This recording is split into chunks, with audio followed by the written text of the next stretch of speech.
Hello, my name is Aditya. In this video, we are going to discuss about the structure of atom. First, we will discuss about where an atom exists. We know that everything around us is called matter. Everything which has mass and occupies space is called matter. And matter is made up of small tiny particles. And these tiny particles are called atoms. Now, what is there inside the atom? If it is the smallest particle, what is there inside the atom? How does an atom look? You must have seen in books the structure of an atom, how it is drawn. It is drawn in a circular shape with a center, right? That center of the atom is called as the nucleus of the atom. The center of the atom is the nucleus of the atom. Now, there are various particles in the atom which are called as subatomic particles. Yes, they are called subatomic particles. The particles inside the atom are subatomic particles. Let's discuss about these particles. Now, as I said, the center of the atom, it is called as the nucleus of the atom. It has two types of particles. One, positively charged particles and neutral particles. So, the positively charged particles are known as protons. Protons have positive charge.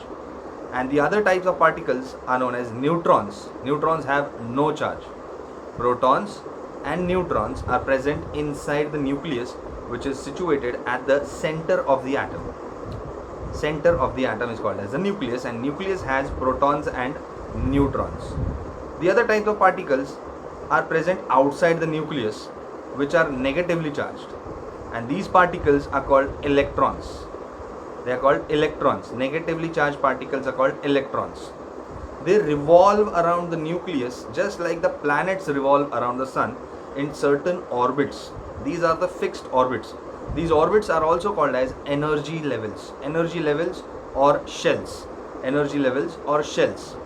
So you can remember the subatomic particles with a simple thing as PEN. What is there inside the atom? PEN, pen. Protons, electrons and neutrons. Protons, electrons and neutrons. Protons are positively charged, electrons are negatively charged, and neutrons have no charge. They are neutral.